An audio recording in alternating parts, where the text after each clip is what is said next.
Hello, Mike here alone. Cody's not with me.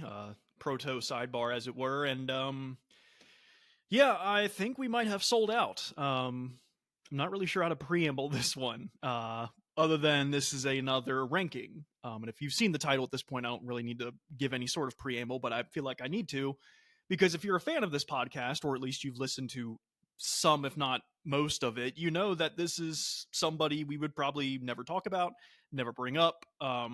Wouldn't be in any capacity on Album Fight Club, but here we are. Mike is going to talk about Taylor Swift, of all people. Even though, we've spent so much time gushing about bands like Slayer and Between the Buried and Me and Metallica and all these other huge heavy metal, hard acts, hard music, heavy music, etc. Not to say we haven't diverged sometimes. Billy Joel, Bruce Springsteen, it sometimes happens. But you don't really expect in a million years Taylor Swift to come up. Now, why am I talking about Taylor Swift? There's a couple of reasons why. The main reason is that while I do not own any of Taylor Swift's discography on vinyl, not a single one, my fiance actually owns pretty much all of them except like one or two. And those one or two are the Taylor's versions of the albums, which if you don't know what that means, I'll explain in a bit. But she owns every single main studio album by Taylor Swift. So while I've been doing this in the past with bands where I own their entire discography on vinyl, my fiance Savannah happens to own all of them, and so I can show them off while also talking about it. So that's the main reason why. Another reason why is arguably she's one of, if not the biggest cultural icon in music of the last couple years, especially in the last 2-ish years, once the Era Tour really got its momentum. There's nobody bigger, louder, more culturally relevant than Taylor Swift. It just isn't, especially in America. And I'm arguing the entire world, but I don't want to speak for the entire world. In terms of American pop culture, especially in terms of music, Taylor Swift is easily number one. Now, is she the best artist? No. Some people would say she is. I don't agree with that label. Is she important? Yes, obviously. She wouldn't be where she is if the culture didn't push her to that level. So, there's those reasons. This is a podcast about music. Why not talk about arguably the biggest musical figure of the last 5 years or more? Now, how do I feel about Taylor Swift overall? Because I don't think Cody and I have ever mentioned or brought up Taylor Swift to any capacity on any previous episode. I like Taylor. I don't dislike Taylor, really. I'm going to speak in terms of her music. I don't dislike Taylor's music. There's certain parts of her music I don't like. But as you'll see in my ranking, there's some albums here that I really enjoy and really value. I don't want to speak to her as a person. The Swifties can do that all they want. I don't really feel any sort of way about Taylor as a person. I know she's got like a gajillion dollars now thanks to the success of her career, and that's great. I'm really happy for her, but I don't know her personally. I don't know her morally, so I'm not going to speak to that. All I'm going to say is, as far as her career is concerned, she has her ups, she has her downs, like a lot of artists. And so we're going to be discussing that in this discography. Now, with all that preempted, if there are any Taylor Swift fanatics watching this, because I know you're out there, I want to reiterate, I am not a huge Taylor Swift fan. I like her music, but I'm not fanatical, right? I don't really care to see the Eras Tour, right? Even if tickets were like $50, I don't really care. I like her music. That's about it. So if you get obsessed or disappointed with any of these rankings, just know it's my opinion. Just know at the end of the day, my opinion doesn't really matter to the grand scheme of the cosmos. And if your ranking is different than what I'm about to say, great. Let me know in comments that that's the case and I'm wrong and whatever. But there are 11 albums to go through, 11 studio albums. And I say we just get right to it. And I will explain the whole Taylor's version once we get to one of the Taylor's versions albums, which is not this first one. Another thing I want to mention is that I did a little bit of research looking into a bunch of different rankings from a bunch of different people, whether they were like major publications or just Reddit users, like just trying to get a sort of gist of what people's favorite collective album was. And really, it's across the board. Some people really love certain albums that are ranked really low on others, vice versa.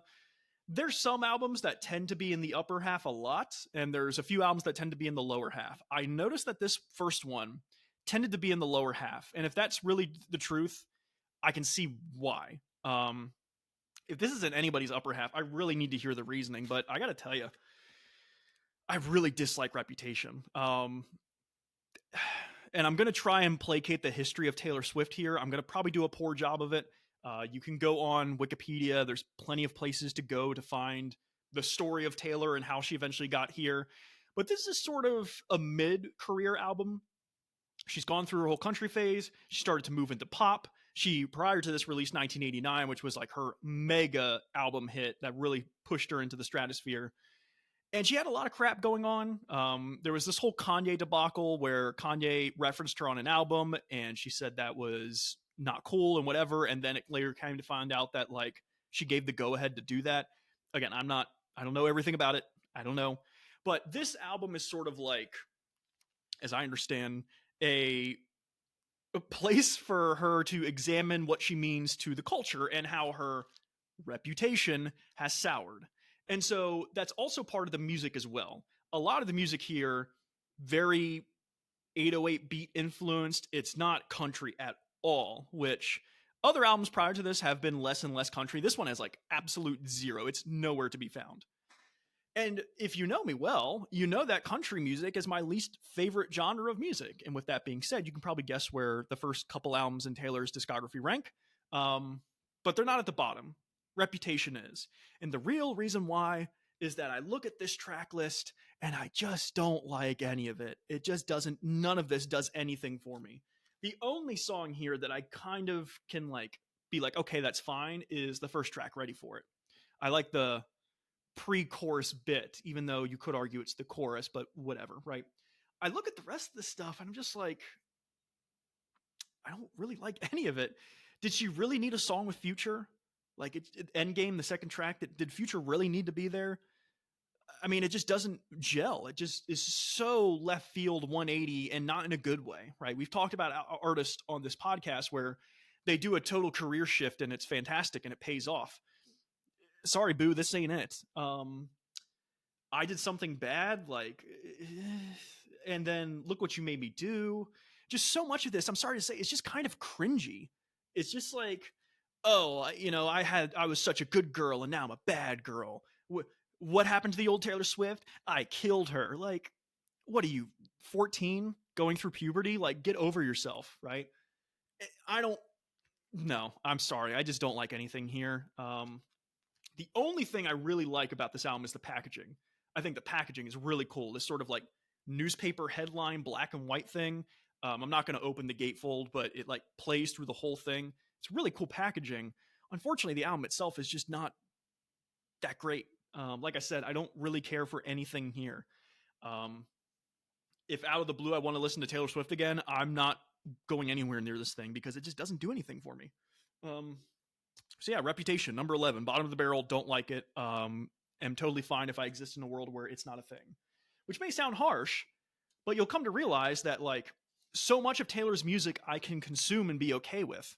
Believe it or not, at number 10, and again, her self-titled should rub me completely the wrong way. I should hate all of this because this album is total country. It's country pop, early, or rather late 2000s country pop. I'm a teeny bopper and I like to sing songs about being a teenager. Normally I fucking hate that, right? I hate everything about it, but I gotta tell you, some of these songs are actually kind of catchy. Now, is it my favorite of her early stuff? Obviously not. It's at number 10. But I mean, you've got Teardrops on My Guitar on this thing, which it's fine, it's okay. But the real kicker, I guess, is, for me at least, Should Have Said No, I think is actually a pretty fun, catchy song. As much as I want to hate Our Song, I can't hate it. It's everything I hate in a song, and yet it kind of works.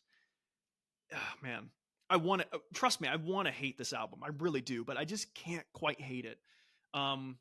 It doesn't make me cringe as much as Reputation does. There are moments on here where it's a 16-year-old girl writing about 16-year-old girl stuff. Like, I'm 30 now. I don't really connect with that kind of 16-year-old mentality anymore, especially when you're approaching it like Taylor is on this album.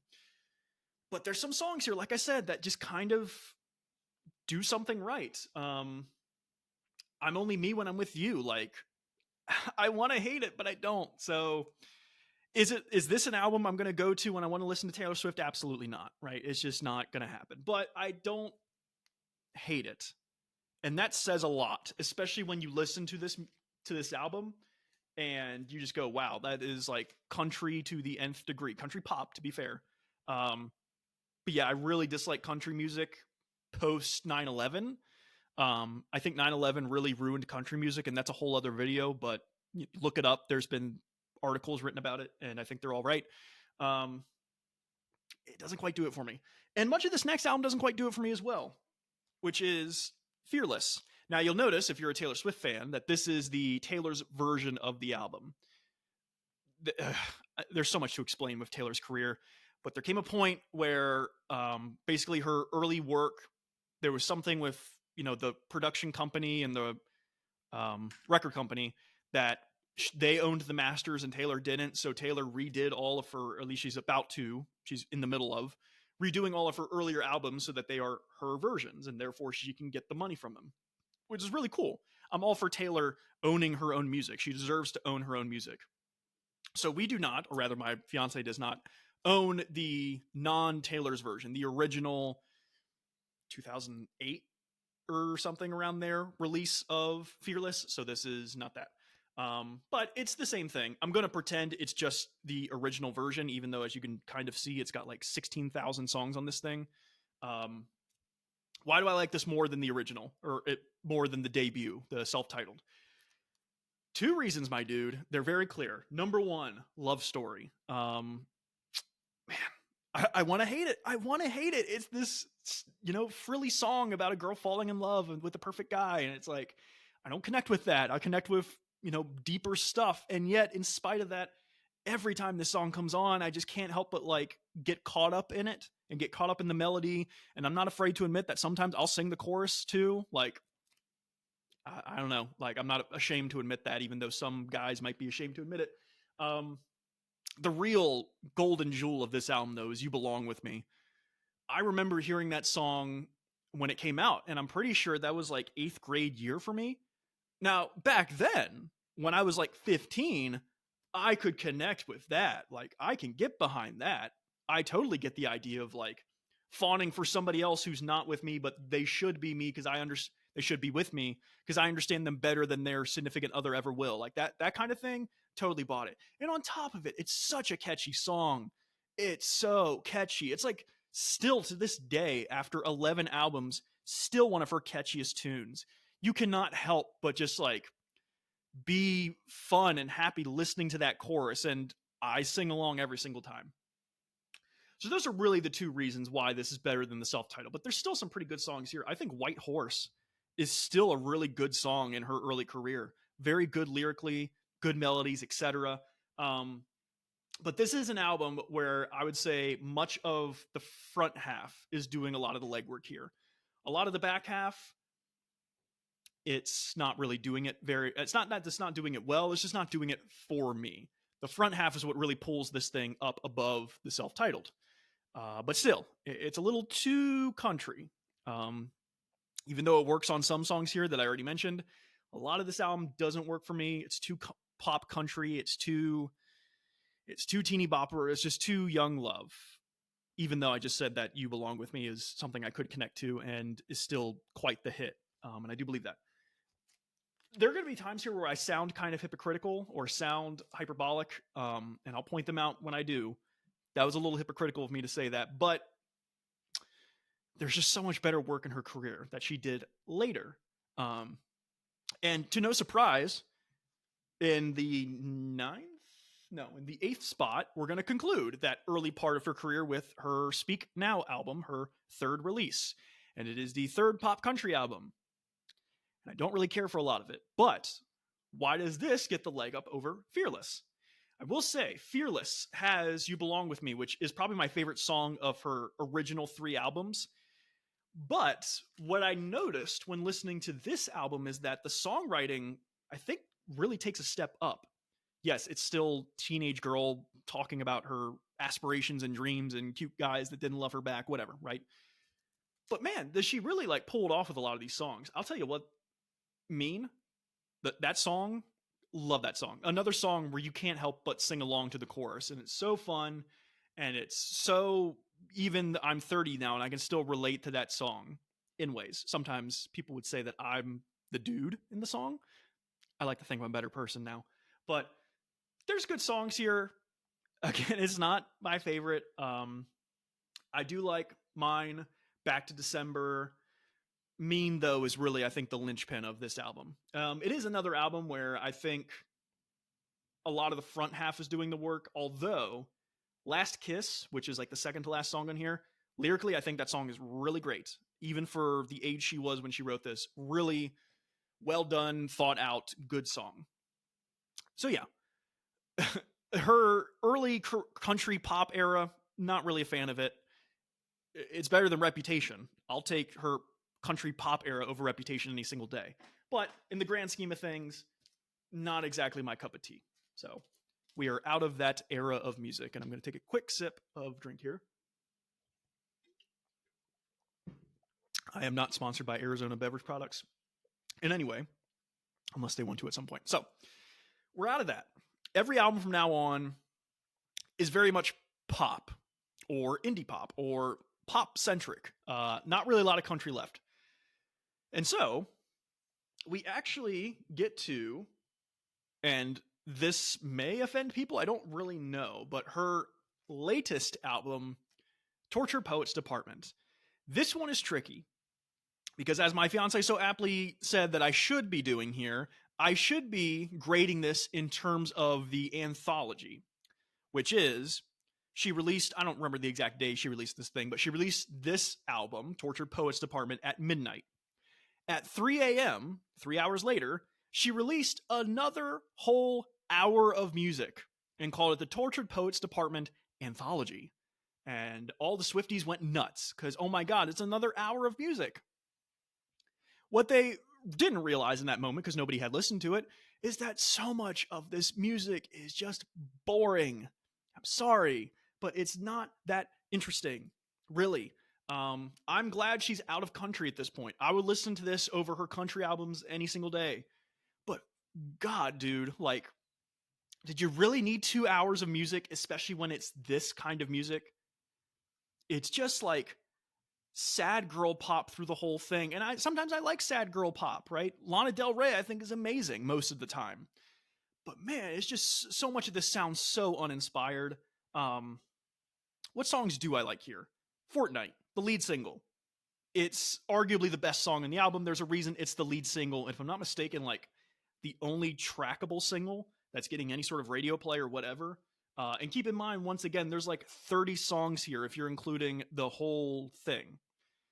But even beyond that, in the first half, the original release of Tortured Poets Department, I think it's got a really strong back half. Love of My Life, I think, is really great.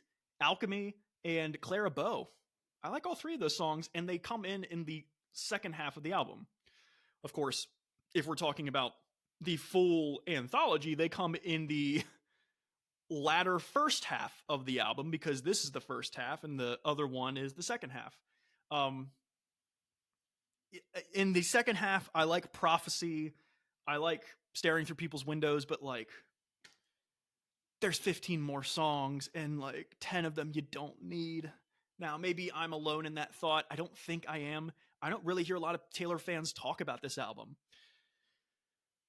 I don't know what that tells you, but I think what it tells us as not super mega Swiftie fans is that, maybe they don't love this thing as much as Taylor thought they would. I don't really know the idea behind this. I'm not that indebted into her knowledge or what she's doing.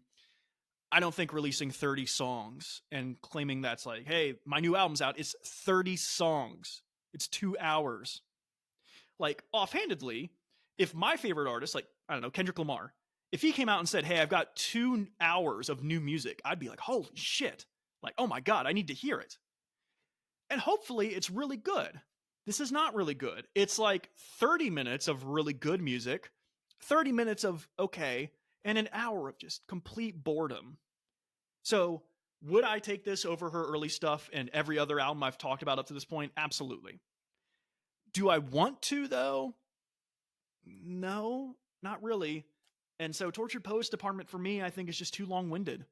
You tried too hard, didn't quite pay off. Or, I mean, arguably, did you really try at all? Some of these songs sound like Taylor got a first draft done and said, this will work. I mean, literally, the majority of the songs sound like first draft passes. Maybe not lyrically, but just like working a song, getting it to complete, and going, does this need anything else? Is this really a song that needs to be on this album? Fuck it, whatever. Like, over half of the album sounds like that was Taylor's choice. Because at this point, Taylor's on top of the world, right? She's the biggest star in music. She releases 2 hours of music, there will be millions of people who eat it up. And millions of people did eat it up. The unfortunate thing is, if I'm correct in thinking this, millions of people also spit it out and said, doesn't taste very good. So yeah, the unfortunate place that Taylor is in right now is that her latest album, I don't think it's very good. Now, will the Grammys think otherwise? I don't know. They gave Midnight's album of the year, and you'll notice we haven't talked about Midnight's yet, so I value it kind of. But like, did Midnight's really deserve album of the year? I don't know. Now, from this point on, we get into albums I consider good to like really, really good, really great. And I think most of these albums do fall in the upper echelon. So maybe their placement might bother some people, but we're going to next move on to Red, which was the album that sort of ended her country pop era. When you listen to this album, it really feels like a breath of fresh air. A lot of people call this the breakup album. It's Taylor sort of like really reflecting on the break. I forget whose breakup it was. Like, I don't remember, right? But you hear a clear, defined difference when it comes to Red. And man, is it a breath of fresh air. Gone are the country twangy teeny bopper songs. And in come in young adult Taylor, who goes, you know what? I don't want to talk about the old stuff anymore. I don't want to be that teenager anymore. I want to move into my 20s. And man, are the 20s difficult sometimes. And she tackles it on Red. Lots of really good stuff here. In particular, I Knew You Were Trouble, which I think is the biggest song that came off of this, although there's others that are possibly arguably bigger. I Knew You Were Trouble, I think, is still a great hit, still a really catchy song, still really flows and has a great drive to it. And it's such a complete, it's almost like a completely different artist when you look at I Knew You Were Trouble and then look back at You Belong With Me or whatever, right? Even though it is the same person, it feels so wildly different when you hit Red. 22, right? You can't be a woman, have a 22nd birthday and not play this song, right? It just kind of takes over. And to be fair, it's a fun song. It captures that mindset. It captures that mood and feeling of being in your early 20s being your early 20s and like wanting to be 22 and like, yeah, I'm not a kid anymore, but I'm also not really feeling like a true adult yet. Really great. We Are Never Getting Back Together. It's a big hit. It's a good song. I'm not a huge fan of the wee, like it still kind of is middling, but pretty good, all things considered. And then, sorry, I'm looking at my notes. The Last Time, featuring Gary Lightbody of Snow Patrol, which I haven't heard Snow Patrol since, God, I can't even remember the name of that song, but like Snow Patrol is somebody who is in the periphery of my vision. So hearing Gary come on this and actually give a pretty great performance, I liked a lot. I thought it was really cool. And then All Too Well is really good, like lyrically fantastic. Now, this is not the Taylor's version of Red, which has a 10-minute version of All Too Well. I'm just grading these on the spectrum of their original releases. And as his original release, I think it's pretty great. But I think she just gets better from here in a lot of ways. Now, Reputation is after this, Tortured Poets is after this, but I think this is the stepping stone to get to the really excellent albums that lead the pack. And one of those, a lot of people say, is still to this day her best work. I don't necessarily agree. I think 1989 is really good. This is a weird... Sorry, there's a little crease in here that's making it weird. This is 1989, Taylor Swift. Really steps into stardom with this one. Like, I remember hearing hits off of Red, like I Knew You Were Trouble and others. But when she gets to 1989 and she's releasing songs like Blank Space and Shake It Off, like you can't escape Taylor Swift at that point. She is beyond herself. She has reached this new level of pop stardom. Um, and it's a really good album overall. It's just really, really solid. Like I said, Blank Space, Shake It Off, they're huge hits for a reason. Wildest Dreams, which comes on the back half, is just like a really pretty song. Maybe not lyrically pretty, but it like sounds, it's really great production, really beautifully done. There's another song on here I really like. All You Had to Do Was Stay. Sorry, I'm again looking back at my notes. I'm not the biggest Taylor Swift fan ever. I have to remind myself what some of these songs are. All You Had to Do Was Stay. Like I just remember listening to that song and being like, okay, like all right, Taylor, you're doing something new and exciting here. That it's so nice to be away from the country albums. And Red was a nice like palate cleanser, but now I'm getting the full course of 1989. As I said, a lot of people value this one pretty highly for nostalgia, for what it did to her as an artist, for just like propelling her into the stratosphere of stardom. It's good. I can't really fault it, but I just like the rest of these albums better that I have yet to talk about. And one of which has already been mentioned, so I'm going to move that over there.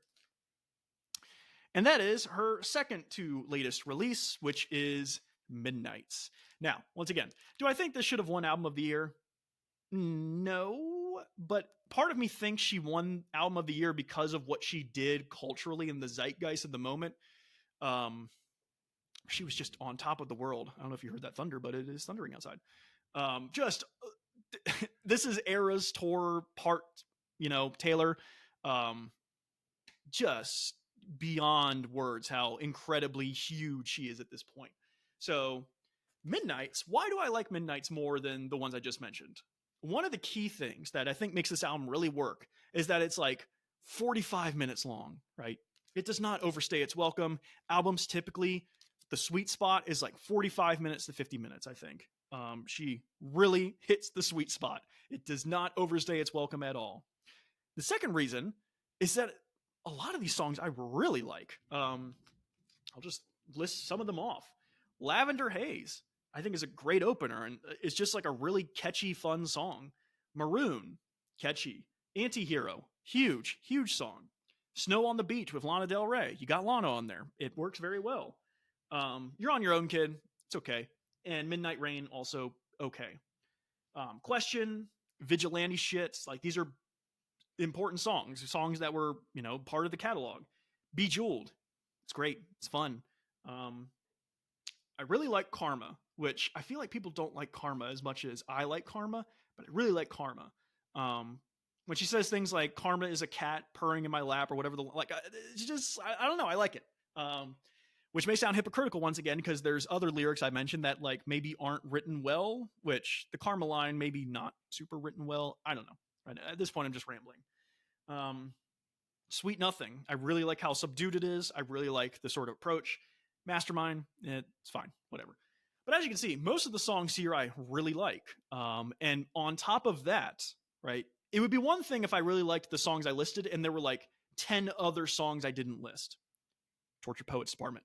But this is sweet spot. It's like 12 tracks, I think. Over half of them are good, and I like them. It's only 45 minutes. Great. Done. Easy. I wish she had taken this approach with Tortured Poets, right?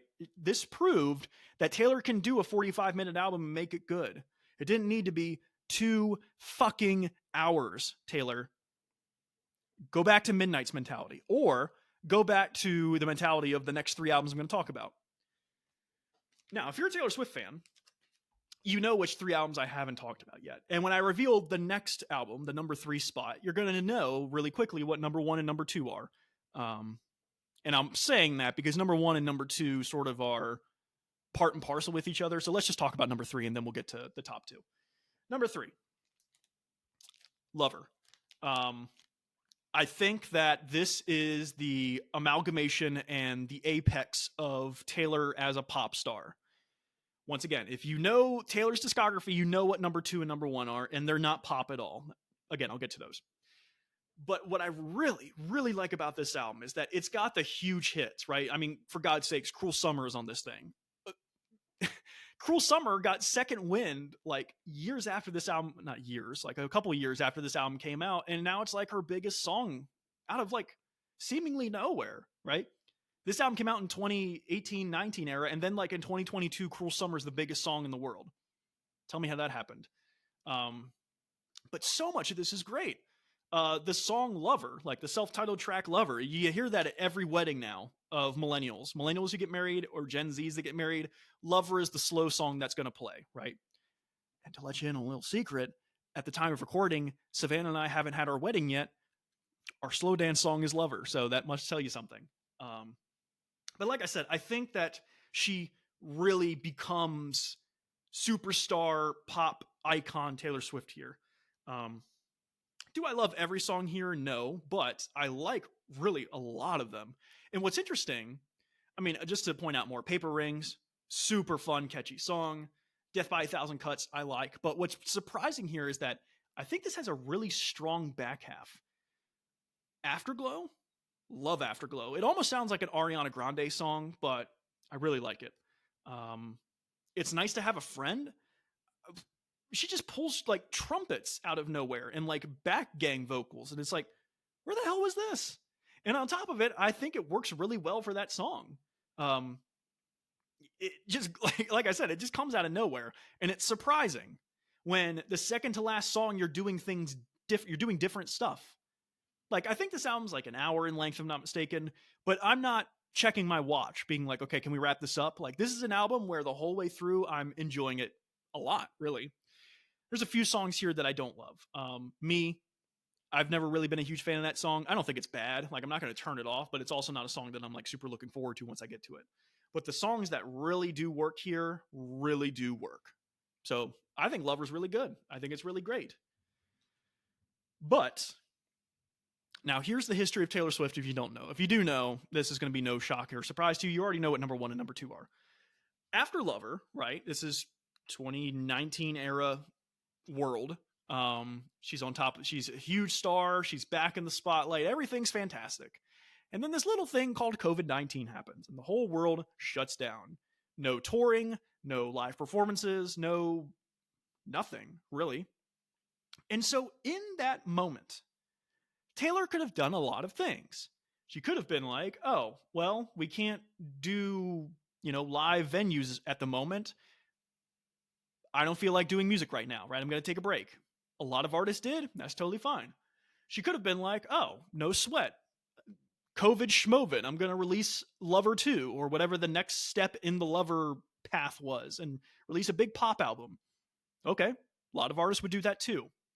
Instead, she releases these two like indie, now I wouldn't even call them indie pop, like just like straight up indie singer-songwriter albums had to pick them up, in Folklore and Evermore. I can't show both really without getting in the way of things. It's kind of impossible to talk about these two records without talking about them both at the same time. So which one is number 2 and which one is number 1? I'll get to that in a second. For now, I'm just going to hold up Folklore because I just want to talk about them as a collective. Okay, so she goes, you know what? I'm not really vibing with this whole COVID thing. None of us are.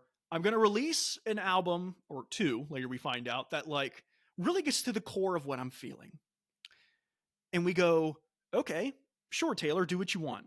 And at this point, like, you have to understand where I was at this point, right? COVID, all of us had to go through it. It wasn't great. Nobody liked it. But as a Taylor listener, as a person who knows Taylor Swift exists at this time, I'm not a huge mega fan of her, right? I like know some of these songs, know some of these albums, but really she's just like a background character in my life, at least. And then this thing released. And the second you played The One, which is the first song, it's like a whole new universe opened. Yeah, you know The Lion King, the animated version, you know how it opens. Stay with me now. You know how it opens with the circle of life, and they've got the crazy chanting going on, and the sun is rising over the horizon, and all the animals are like looking off. They're looking towards Pride Rock because the new prince has been born, right? And all the animals look. That was me when this album played. Like, it was like, oh, Taylor Swift's new album, Pop Megastar, Guess we're expecting more pop megastar stuff. And then I saw the front cover and I was like, that's like the coolest black metal album cover by a non-black metal artist I've ever seen. Like, this is a total black metal album cover.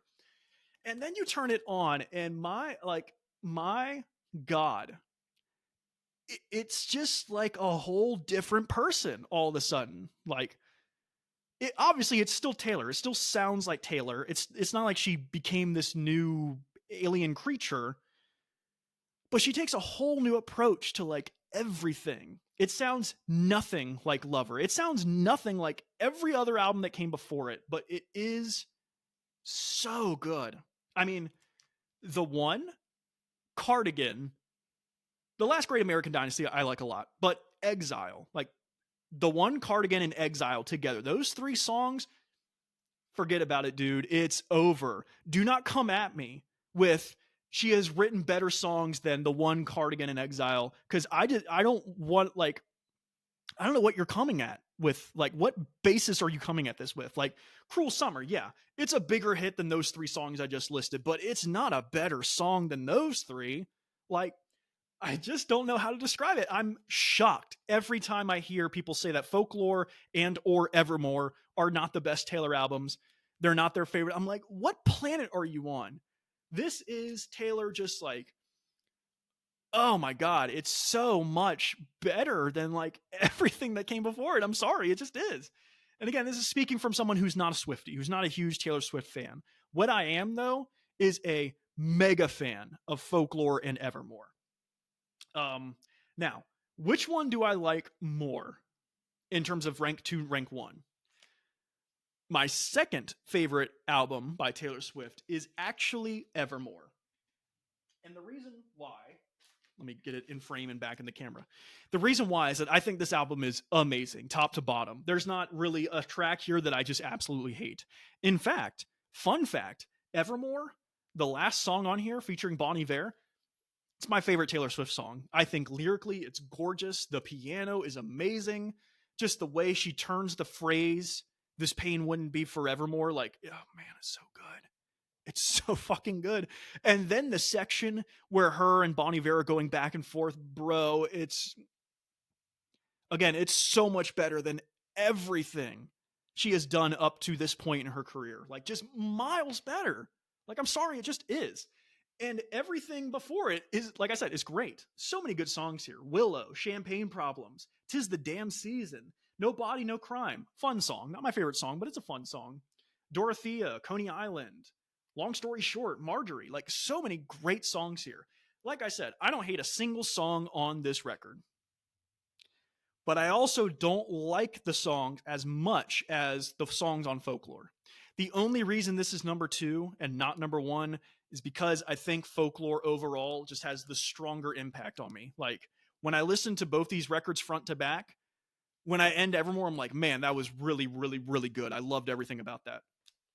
When I end Folklore, I'm like, I don't think Taylor will ever get better than this. Like, this album is just top to bottom unbelievable. I already mentioned the 3, Cardigan, The One, and Exile, which are just unbelievably amazing. But even beyond that, like, really like My Tears Ricochet, August is amazing, Illicit Affairs, Mad Woman, Epiphany, Betty. Betty is so much fun, dude. And it's her going back to that, like, wronged young teenage, like 17, 18-year-old who's in love with this person and they don't love them back. But it's like tackled from a older, late 20s perspective. And it's like, God, it's so good. It's so damn good. Yeah, I think this is amazing. I think this is easily her best albums. I'll throw Evermore up there too. Right? Personally, I like Folklore more, but I think this and Evermore are just easily her best work by miles, honestly. I really like Lover, Midnight's, 1989, but I adore Folklore and Evermore. Folklore in particular, it's like one of my favorite albums of the 2020s so far. Like, this, I just constantly come back to this thing because I just think it's so good.